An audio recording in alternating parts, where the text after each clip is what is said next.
whose political journey has sparked great interest and discussion beyond Thailand. Mr. Pita Limjaruna, thank you for joining us here. Thank you very much for having me. I think the best way to introduce Mr. Pita, although everybody have already known, these three things I quoted from you, from your recent words, so I didn't make it up. First, Prime Minister candidate. Second, election winner. And third is the post-parliamentarian. Yes, or in a word, in America, they call me Prime Minister 29.5. So 29.5 is it's one shorter sentence than what you said just now. But people's choice and parliamentary chaos, that's me. Exactly. But I think the rest of the stories behind those three words, I think it's only fair if I give the floor to you to briefly introduce not just who you are, but what you are right now. What are you currently working on, and why did you end up? How did you end up here in Jakarta? Yes, I'm currently a visiting fellow at the Harvard Kennedy School, where I focus on grooming next generation leaders in Boston area. I also have a lot of students from Indonesia during my office hours to come and try to use me as a pathway to politics. More than Thai students, probably Indonesians, Filipinos, and then Thais, some from Japan, some from Colombia, and things like that. And usually the questions that I get from the Indonesian students would be how to start a political party. Number two would be how much would it cost to run for public office. So then that brought some intellectual curiosity and made me wanted to come back to Jakarta once again. Before that, I was in politics, and before that, I was working for a management consulting company. So I had a chance to work with your energy companies like Pertamina and Permata Bank and all that. But that was 20 years ago when I was, in my early working areas, where I know a bit about your potential and your foundation as ASEAN #1. So because of all that, then I felt like if I had a chance to come back to Southeast Asia again, with the current situation of the great power rivalry, and when the regional unity is at most critical, ASEAN #2 and ASEAN #1 should finally get back together and start thinking about what we have in common. So that's the reason why I'm here at the moment. I'm on a political pause, so they deposed me and put a 10-year ban on my political journey. That means I have 9 more years to burn. Hopefully I get to come back here at FPCi once again and join you guys. Thank you. Okay, so my first question, Mr. Pita, you're talking to about 100 here, maybe 100 people who are most likely probably 10 or 15 years younger than you. And thank you very much. Right? I feel very good, but keep going. Right, and they are coming from civil society background. Some are from universities, some are from youth communities and some movements. Some even might be in the ministries as public servants. But you had the experience, long, deep experience of leading this strong and successful campaign, actually. And what did you learn for the past years in between how to hold on to your ideals on one hand, on the other hand, having to game up your compromise game as well, and pragmatism on the other hand, for you to win the election? Okay, so that was a two-part question. The first question was about the lesson learned from the campaign. And then the second part, she was trying to frame between idealism and pragmatism. So we had to slice and dice it and answer it one by one. What I learned from the campaign is resilience and radical optimism. I learned firsthand that democracy, politics is a long game. And any long game requires patience and strategy. So if that's the case, I have internalized it that, it's not going to put me down or make me crumble. I would spend the time that was given to me, this 10-year pause, as the time for me to groom next-gen leaders in ASEAN, for me to build my own knowledge and build up the network, groom the global Thai talent, so that when I return, I would become a better prime ministerial candidate, more vigorous, more capable, and stronger at the time. The second part of your question, was trying to think of idealism and pragmatism as a tug of war. But I would disagree on that. I mean, the reason why we won the election was that we were pragmatic reformist. We were pragmatic idealist, or you can call it idealistic pragmatist. It depends on however you want it. But I would argue that it's not either or question. It's a combination of those. Idealism is not something you give up. It's something you communicate. It's essential. But if you keep it with you without any communication to other people, then yeah, it becomes cynicism, broken idealism. But you have to be both pragmatic as well as idealistic. And the reason why I said that is, yes, I want to reform the country, and I have a first 100-day plan. I have the first year plan. I have the first term plan. I have the 8-year term plan of what I can do and what I cannot do. So I was ready for execution. I was ready for implementation. We prepared 57 legal amendments, documents in order to make it happen. So we were very pragmatic. We weren't just being idealists all the time, and that's about it. But the problem is, in politics, there's idealism and pragmatism, as you asked, but there's transactionalism, and there's survivalism. A lot of politicians is not just stuck between, should I be idealistic but can't get things done, or should I be pragmatic but I have no ideology? But there are politicians all around the world that are transactional or with the survival instinct. I have to do a grand compromise in order for me to survive politically. Otherwise, I don't have a tit versus tat transaction, and that becomes another issue. And I think because of the growing, the third wheel and the fourth wheel, that made a pragmatic reformist or a pragmatic idealist like me out of the political space. So that's how I would answer your first question. Thank you. That's very strong answer. Mr. Pita, in the era of populism, well, you are a symbol of one who successfully led a reform movement. How do you balance out? Sometimes when you want to push for reform, you need to take unpopular decisions. And how do you manage to also consider the populist needs, if there is any? And what did you learn throughout as well, your campaign and even beyond the campaign? Well, we definitely have to first give an alternative to populism. Obviously, we were trying to think about it not as an expense when we were trying to help people. We think about it as an investment. We're not thinking about it as OpEx, operational expense. We think about it as a CapEx, capital expenditure, investing in the people. But the negative consequences of doing just the Big Bang reform is that people cannot feel it right away. But if it's economic populism, helicopter money, people get the money right away, but it's not going to be sustainable. So when you do a Big Bang reform, that's why I have my first 100-day agenda or first year agenda, and communicate with the people right away, manage expectation right away, that, I understand your suffering, I understand your concern, I understand your liquidity problem, and here's how I'm going to fix it, short term, medium term, and long term. However, if you just, ignore populism and say it's bad, but you don't have an alternative path for it, obviously people will go for a quick helicopter money, of course, but if you, or agriculture subsidies. But if you think about reform, improving productivity in the midterm and the long term, but you also think backwards, but these are the quick wins. These are the low-hanging fruits that you can get it done on the way to that Big Bang reform. People will be able to understand. Giving you an example, we were champions of land distribution, land rights. If you were a farmer, you could go to a party with the populace and get some agricultural subsidy one time. And once you voted for them, they're gone.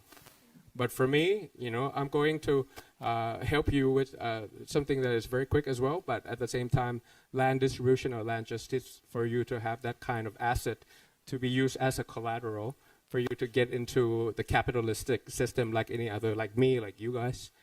If you think about it, maybe the Big Bang reform is not so bad. It doesn't take that long in the sense that I have some short-term remedy for you. Then they will think, okay, with one-time subsidy that comes from taxpayers' money is just a distribution of wealth versus improving investment and improving productivity with something short-term that will help you right away. Then people will shine away from economic populism. Thank you. Mr. Pita, the idea of democracy, when we have a public dissatisfaction on policies, say on economic development, there is a tendency to get an easy conclusion that democracy fails. And then we start to look into some countries not known for liberal democracy like Vietnam, China, for their economic growth and so on. What would you say to the people that think maybe it's the fault of democracy?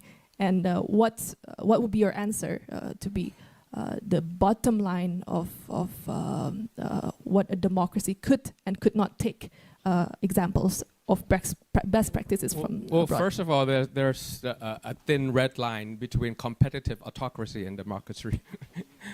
Just because competitive autocracy is like you're running the country by autocrats that allows election once in a while doesn't make you a democracy. If it's truly democratic, it will not be a straight line. It will be a zigzag. Sometimes it goes here, sometimes it goes here, sometimes it goes back. But it's a self-corrected system that allows, if you voted for the wrong person in 4 years, or even during midterm in some places in 2 years, you could vote again and correct your mistakes. But if you're thinking of, I have elections also, but there's unelected mechanisms to make sure that election outcome and election result is not always the same.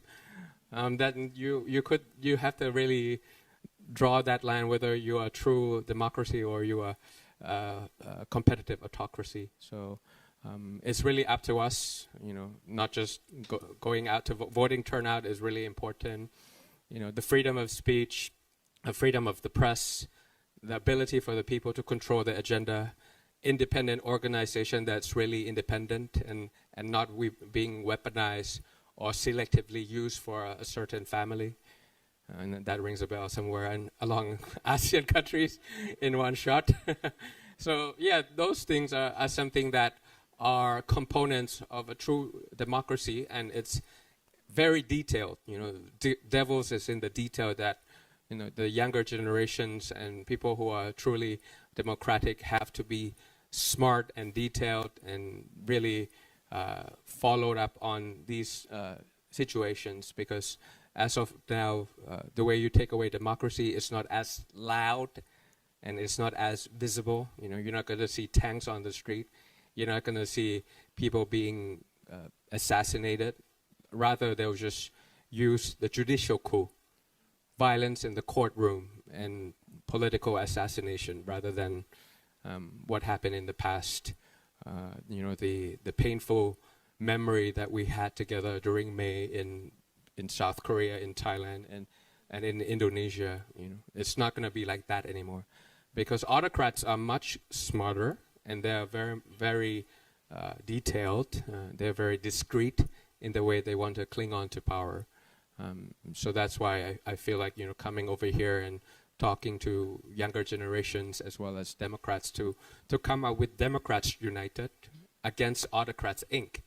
Because for those autocrats, they're personalized politics, political dynasties that is on text basis. They can always text one another what they want to do with neighboring countries and things like that. But for us, Democrats, it's once in every 20 years we meet, So I feel like I should be traveling and meeting people with a like-minded how to stop this democratic backsliding around the world as well as here. And I don't want to reinvent the wheel. If something that is great happened in Latin America, then yeah, maybe I want to take whatever happened to Chile and apply it to this region and become a community like how FPCi wanted to do it.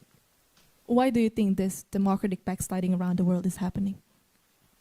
Several reasons. I feel like I quote one of the Harvard professors. I think right after COVID, and then people started to see, uncontrollable unemployment as well as rising cost, and they started to blame it on immigration and starting to blame it on foreigners and things like that, so that people feel really angry. They were following elections, about 19 elections, only 2 incumbents stayed. The remaining of the elections just went to the challenger because people were so angry about it. And also I felt like the conservative parties, in many, many countries failed to represent their own people. So once the existing conservative parties cannot represent their own people, that's when the far right ideology starts to come in. And when the economy is really bad and great power rivalry starts to come, and it's very easy to blame someone else. Blame someone else for rising cost of living in Germany.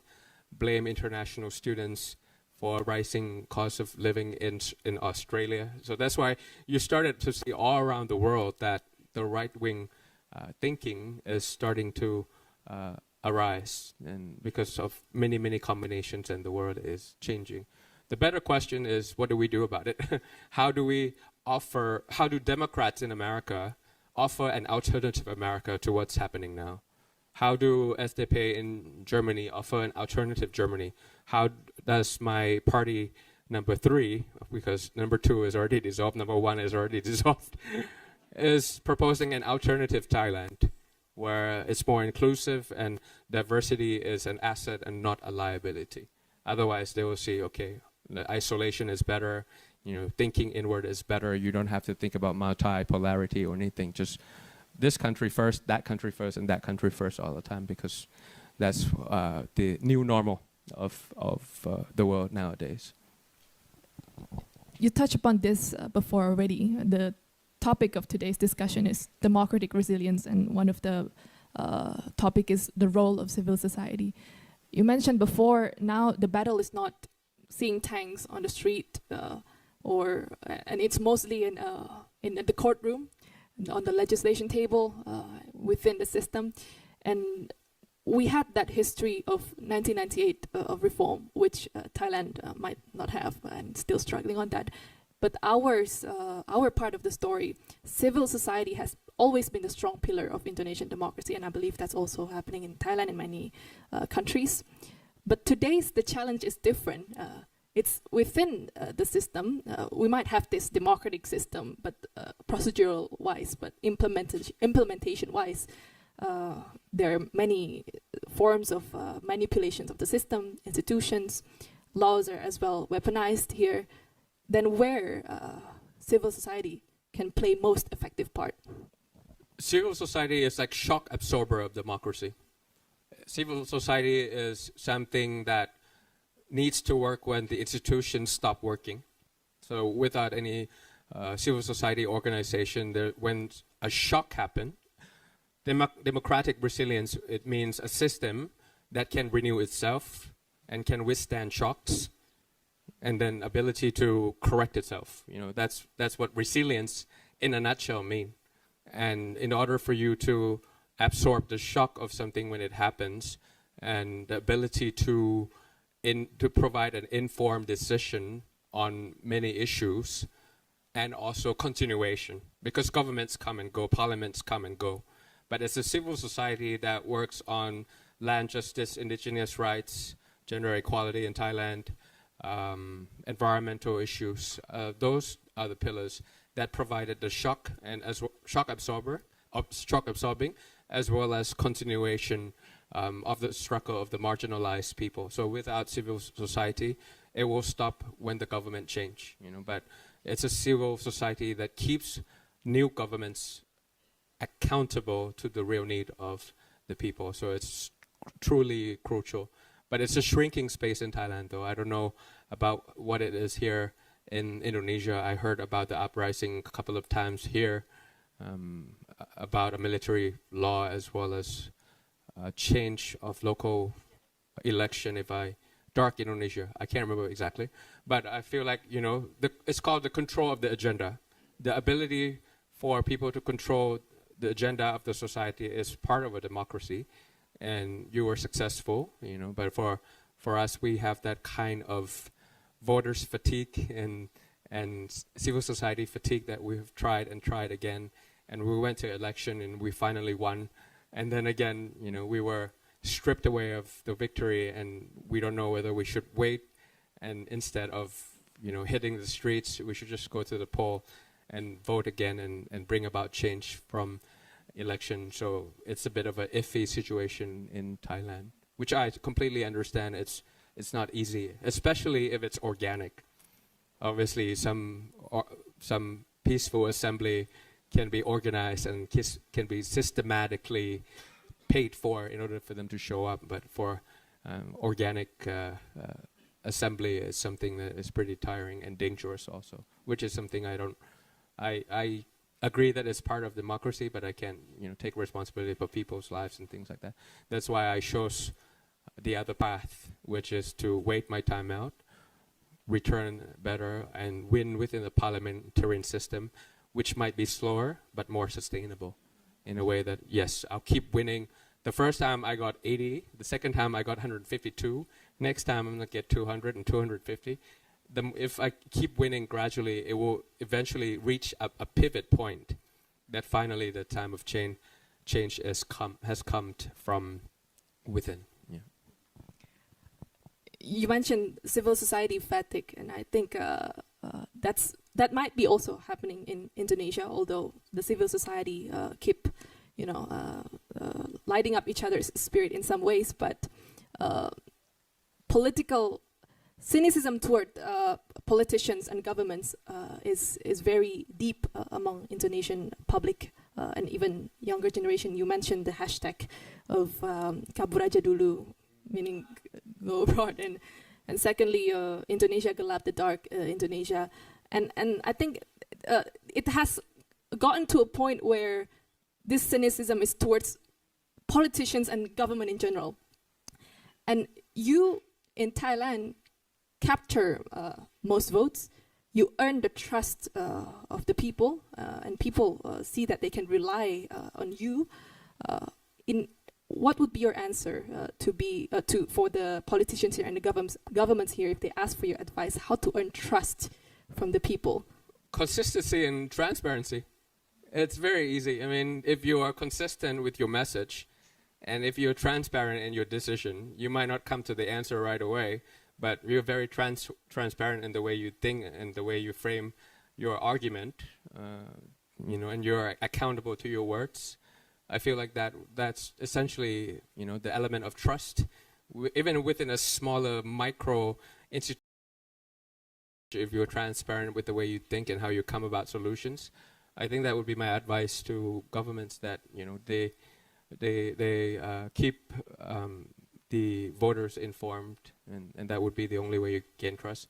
But if there's lack of political integrity and lack of political accountability, that's part of something that you have to live up to the burden of not being trusted by the voters, because you deserve it. How would you define a good leader in today's era? As of now, I feel like you have to be a consensus between international politics and domestic politics. You have to be a consensus between the public and private sector. And you have to be the consensus with people who come before you and people who come after you. You have to have humility when praised and the ability to adapt when criticized. But I feel like the world is coming to a new world order, and countries are operating on the old consensus. Old consensus when there's a new normal.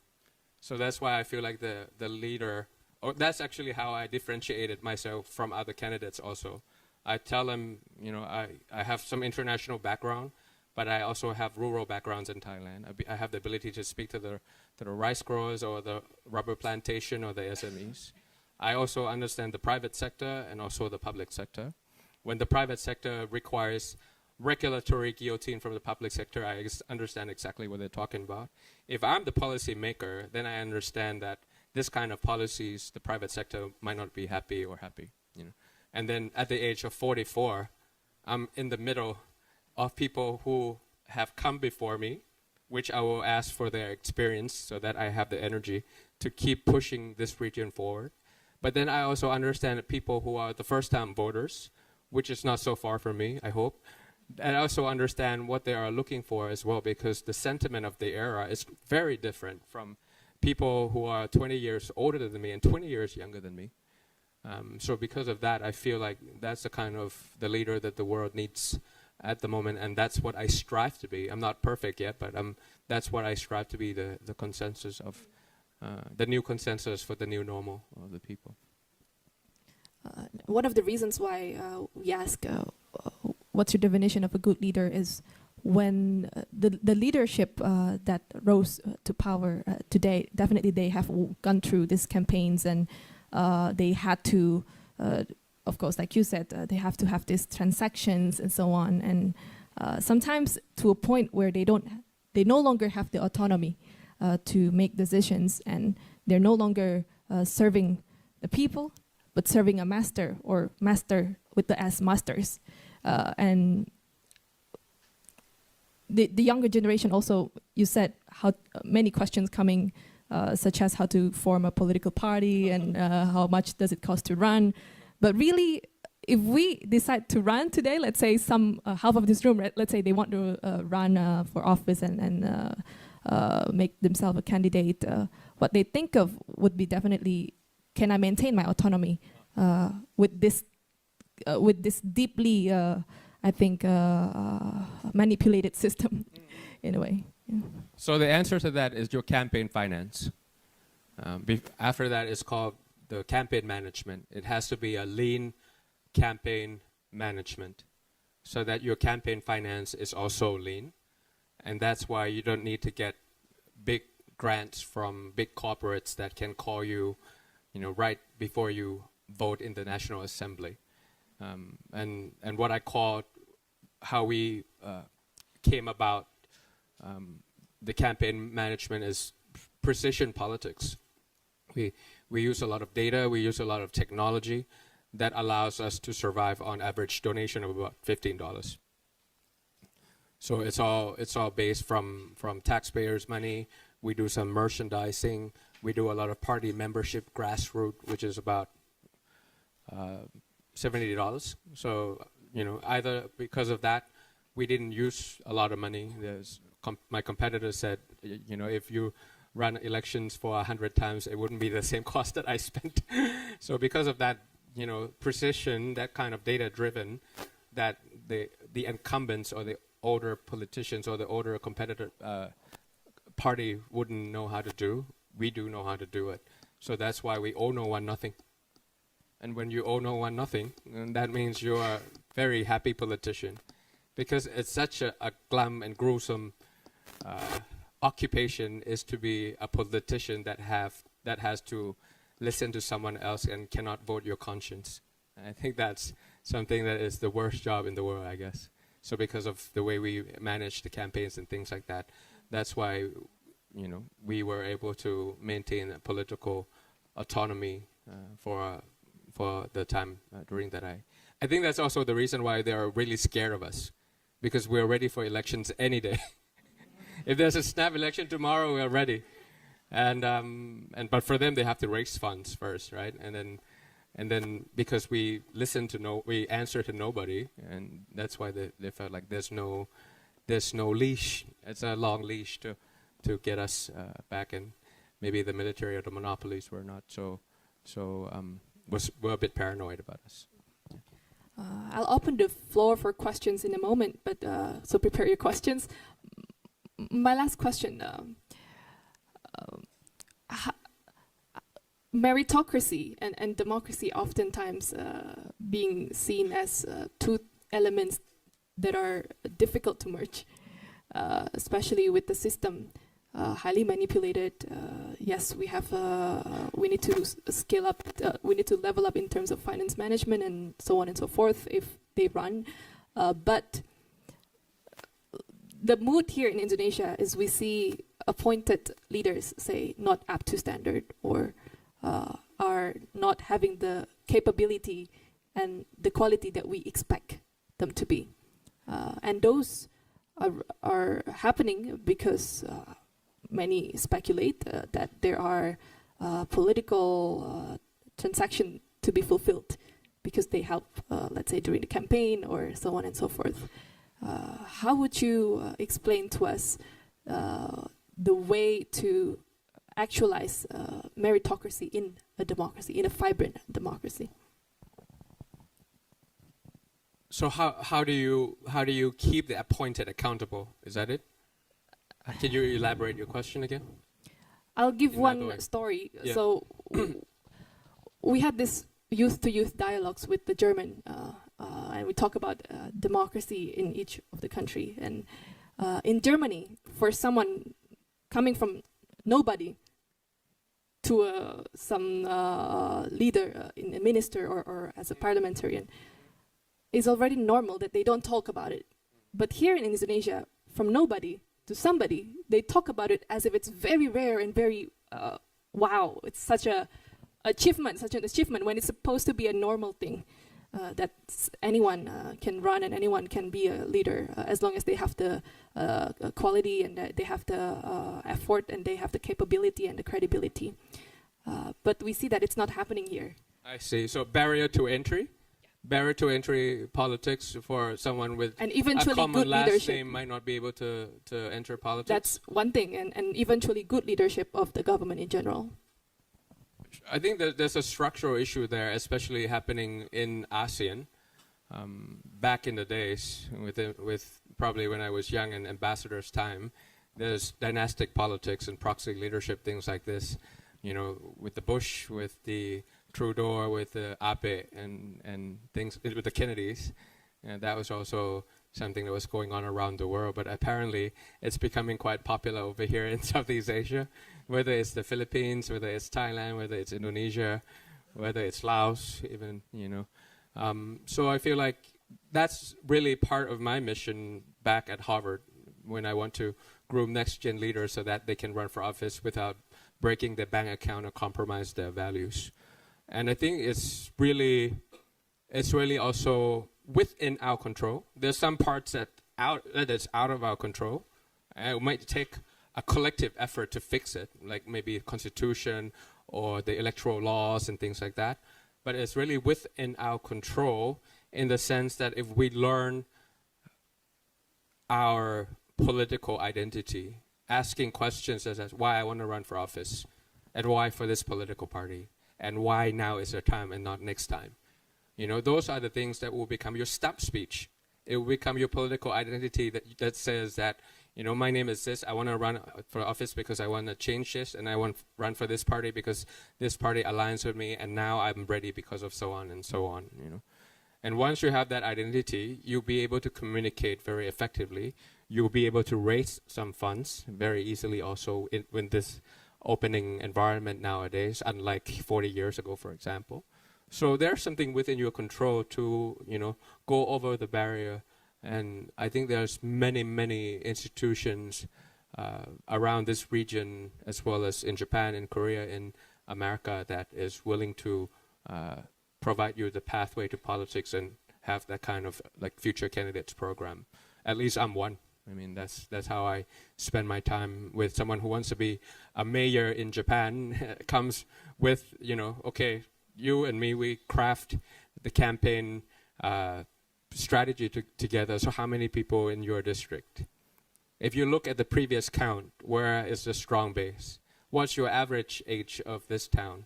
Yeah, are they more farmers or they're more agriculture? Where do you prioritize? Who is a potential donor for your campaigns? Those are the things that are within control. But if you don't even know, because there's lots of times people who want to run for public office is just because of that prestige that you have, that will die down very, very quickly, you know. But if you know exactly why you want to run for public office, you want to run because you think Indonesia can and you can, and once you do that, you want to get rid of corruption, or you want to introduce clean coal, or you want to introduce green climate crisis, or take care of the transboundary pollution. I mean, it's so clear that you wanted to do something with your power when you do a communication strategy, when you do a fundraising strategy, when you do a volunteer management strategy. The articulation is clear, and then it becomes possible. But if you keep saying, it's within this country, if you don't have a certain last name of, dynastic politics, it's going to be very hard for you to do it. Then yeah, it's going to be like that because the world is not fair. There's always a structural barrier, but there's some behavioral amendment of yourself that you can finally, step up and finally climb over. And our party in Thailand is very clear: 152 MPs, without prominent last names or without any big bank accounts. Maybe several of them well off from their parents, but majority. It could be a Grab driver. We have one, and we have one who's a laborer in a textile company. We have one that is indigenous people up in Chiang Mai, and they become MPs. Yeah, so we figured it out pretty much, and I'm very happy to help you guys if you want to. I think we also do have angkot driver, for instance. Okay, I'll open the floor for questions. I'll give the first opportunity for Ambassador Sumadi. Thank you very much for the privilege, Jenny. I have two questions, very basic question. One is, in any country you have government or leaders and the people.